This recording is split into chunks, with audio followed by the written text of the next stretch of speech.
Hello everybody and welcome to Storm Raids, and today I'm going to be doing another recent reads. This one is going to be with the adult books that I have read recently. And so the first one I have is Snow Angel Cove by Ray Ann Thane.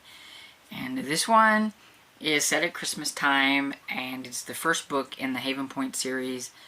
And it is about Eliza who, she had quit the job that she had this dream of running this one place, and they get there to Haven Point, and right off the bat she finds out that the place that she was supposed to, like, because she's like a manager of motels or something, the place she was supposed to run burnt down.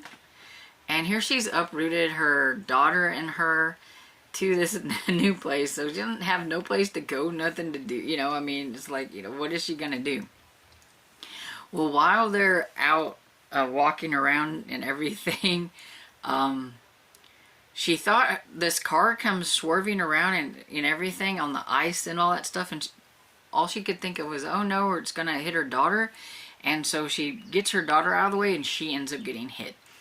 And she ends up getting hit by, of course, the main male character, whose name is Aiden Kane. And he is like this tech mogul guy or whatever it is. And she actually knows who he is, and she does not like him. She has a reason why she doesn't like him, and it has to do with her husband who has passed on. And she knows that it might not necessarily have to do with him, but it's the tech place that he runs or whatever it is. So right off the bat, she's like, determined to not like him. But he feels so bad and so guilty about hitting her because he was having a bad time with, there was something wrong with the car. I don't know if it was, I can't remember if it was the tires or what, but he was just having a hard time with it and he couldn't stop and everything. And so she's also like, she can't stay in the hospital. She's got to get out. She's like one of those that wants to just get up. She's got to figure out what to do with her kid and everything. Well, he owns this place that, and he's going to be hosting his family, and he's got this big place that he just bought, and a lot of people are kind of mad at him because I guess he's bought up a lot of places in town, but he hasn't really done anything and everything. And he owns this like Snow Angel Cove place, and so he invites her and her daughter to come and stay with him there. He's got a couple of people that'll be there that work for him, so it's not like they're gonna be there all alone or anything. And they find out that her daughter has a heart condition and stuff, but she's really upbeat and all that kind of stuff. And he really bonds a lot with like the little girl, and in the process he starts to, of course, fall for the mother, and she's determined to not like him, but he doesn't act like this big tech genius or whatever that she would have thought that he would be, kind of snooty or whatever. But she does call him, what is it, a hunky nerd or a geek nerd, a hunky geek or something. I can't remember what she called him, but he's a very nice looking geek anyway and stuff. And it was really cute. Like I said, set around Christmas. He offers her like a job to run the household for him while his family is coming in, because he has some things going on with him that he doesn't want his family to know about, and he's trying to keep from them, which he ends up finding out about these things, but everything. And he just wants everything to go well with his family. His family's suspicious anyway because he never wants to hang out with them and to bring them together. So, I mean, they're a little suspicious anyway. But yeah, it was cute. I liked it. I really liked the little girl. She was a lot of fun. She has an invisible friend who's a horse. So actually getting to meet some actual horses, and that was like the highlight of her day because they had horses there at that place and everything. So yeah, she was just so cute. And I would give this one 4 stars. I really liked it. It was a nice solid start to a series. My only problem is And you know how I am with like reading things in order and stuff like that. And although this one is the first book in the Haven Point series, they talked about, Aiden talked about his family and his family coming from Hope's Crossing, and it was bugging me the whole time because I'm like, I'm pretty sure she has a series called Hope's Crossing. So I'm like, am I missing something? Should I have read that series before I started the series? Now I know everybody else will not have a problem with this. It is a me thing. And so like, it was just driving me crazy. That's just one of the things, every time they would mention Hope's Crossing, it was bugging me. And so I told my friend, because we were buddy reading this and everything, and I said, I finished it. I said, but I do think that next year we're going to have to go back and we're going to have to do the Hope's Crossing first. Because it's going to bug me the whole time. That, you know, I feel like I've read out of order, even though technically it's not, but I kind of feel like I have. And so, yeah, it's just me. It's just how my brain works, and I need to rectify that. But other than that, it was really good. I really enjoyed it.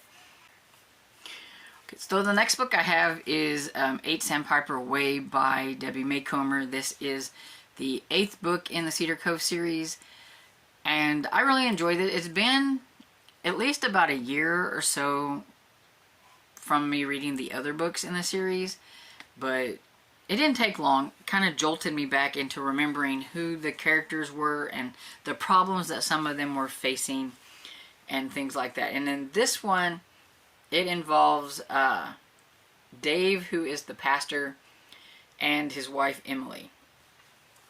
Dave has been kind of secret, you know, kind of just things aren't what they should be. And Emily thinks and suspects that maybe he's having an affair. And because, you know, it's just all the clues, all the signs, you know, he's staying out late, all these kind of things and all that stuff. Well, meanwhile, he's really dealing with some other things and everything. But to her, who he's not communicating with, he's not telling her, you know, and everything. I mean, most people would probably think that something like that was happening. Also, there has been some jewelry thieving of this one lady that that had passed away, that he actually would go to and talk to, and his wife found some jewelry, some earrings, which is why she suspects him of the having an affair thing, is because she sees some jewelry, some of these earrings in his coat. And then she's also, now she's fearing that is her husband a thief? And so she's, it's like communicate, people. Communicate. So thank goodness it wasn't just that, because that would have probably drove me crazy through the whole thing. But you have other stories, because we still have the Sheriff Troy, who is still kind of mourning the passing of his wife, but also the fact that he wanted to go out with his friend that he knew. Well, actually they had dated in high school, and he screws things up with her because of Megan, his daughter, because she was like, I can't believe you're going to date, you know, or whatever it is. And he still wants to, but now she's mad at him because, I mean, the way he kind of brushed her off or whatever it is, you know, break my heart once, break it again, and that was it, you know, for her. She's just kind of like, nope. But she ends up meeting his daughter, and they actually end up becoming friends. And then she's like, should I tell her that, you know, I know her father and that we're like, you know. And so that was kind of interesting, because through Megan, she finds out that, you know, some of the reasons why Megan felt the way she did about her dad dating, but also tells her some things that makes her super aggravated at Troy and things. And so it's like, oh goodness. But I think his story is going to be next, and so it's like, hopefully they get things rectified. You know, Cedar Cove is filled with lots of drama. And there's some other storylines going in here. We have I think her name is Christy and James, who Christy is the sister of Terry, who has had a story earlier on and things. So you have a lot of little side things going on. And you have a big thing happening with Olivia, who's like one of the main characters, which I'm like, Debbie, don't do me wrong. You better fix things because I didn't like that. And everything.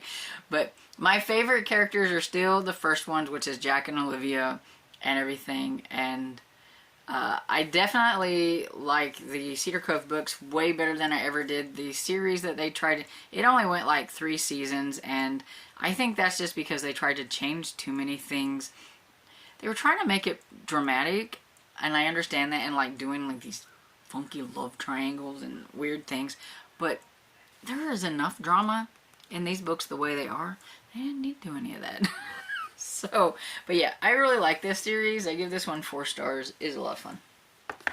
Drama and everything. So the last book I have is Murder in Postscript by Mary Winters. It is the first book in The Lady of Letters. And this one took on a very familiar kind of, but it was different as well, but it reminded me a lot of a book I read early in the year, which was actually also a first book in a series. And this one actually came out this year too, and they both came out this year. And that one was of Manners and Murder, or Murders and Manners. I can't remember. It's one of those two, but it all involves agony ants and everything. So I was like, oh, this sounds awfully familiar. But in this one, we have Amelia Amesbury. She is a widow. She is a mother and a countess. And thing is, she was only married for like a couple of months. And I think she's a mother because she also is the guardian and has to take care of her niece, I believe. And she also has a secret. She is an agony aunt and writes for the London penny paper. And kind of like the same thing that happens with the other book, that's why I was like, boy, these are kind of like really familiar, is that one of the correspondence that she gets for the agony aunt talks about how she thinks that it was a maid or something, thinks her missus was murdered, and she's pretty sure that she knows what happened, you know, and everything. And she wants to meet with Amelia. And so she's going to go and meet her at a park or whatever. But when she gets there, she finds a dead body instead. And so now she thinks for sure something must be up and had to happen. And everybody thinks that it was just an accident, that the lady died, because I think she was in the water or something, that she just drowned herself or whatever, it was an accident or suicide or whatever, but she's not sure that that's what happened. So she there's this Marquis Simon, and Simon was her husband Edgar's best friend, like during the war and things like that. And like I said, she had only been married for a couple of months when her husband died. He had an illness and everything, and you find out a little bit more about that and what happened there and everything, and I won't say anything. But he comes up on her while she has found this dead body, and so she ends up having to tell him the reason she's there is because she's an agony aunt, and she writes these letters and stuff and everything. But he's like, he won't say anything, and he actually like lets her go, and he said he'll call the constable and everything and report everything that happened, so she wouldn't have anything to do with it. But it's bothering her, and so she's got to figure out, you know, what exactly happened. And of course, Simon actually knows the lady in question that had died before, like her father, and so it's an admiral, and so he goes with her, and so they sleuth together. They're kind of like a sleuthing duo and everything, because Simon's not going to let her do these things on her own and stuff, which is definitely different than the other book, which helped me kind of separate them out, because they really had a very similar premise to the story and everything. But I liked Amelia. She's a lot of fun. You know, she's feisty and everything, and she's, you know, dealing with a lot. First of all, she didn't come from like nobility or anything like that. She met Edgar and becomes a countess, and she'd only been married to him for 2 months, so she hasn't even had a lot of time on being a countess. So there's still a lot of things she needs to learn and things like that, but also because she wasn't raised in that kind of stuff, she has her own ways of thinking about things and doing things, and she also has to, you know, worry about the girl that she is caring for and everything, and being a mother to her, and making sure that she has a good raising up. And she's like a pianist, how do you say that? She has like a recital coming up. She's so afraid of it, so she's got to deal with that and everything. So she's balancing out life things and sleuthing things and being the agony aunt too and everything. So like she doesn't even really need to be like the agony aunt or whatever, but it's just, you know, I mean, it's something to do to take up time, I guess, and she has fun doing it and everything, and she doesn't want other people to know that she's doing it and everything. So it was fun. I think there is a new one that's coming out next year, and I think it's called, yeah, Murder in the Masquerade. And so I am curious to see how this series is going to progress.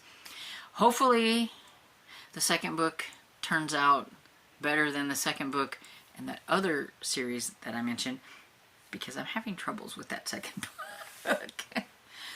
But yeah, if you like historical mysteries, I think you would probably enjoy Murder and Postscript and everything. So give it a try.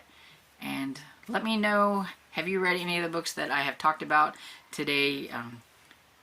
Were any of them something that you were a fan of? Now let me know down in the comments. And I hope you enjoyed this video. And if you did, please give it a thumbs up and subscribe. And I will see y'all in the next video. Bye.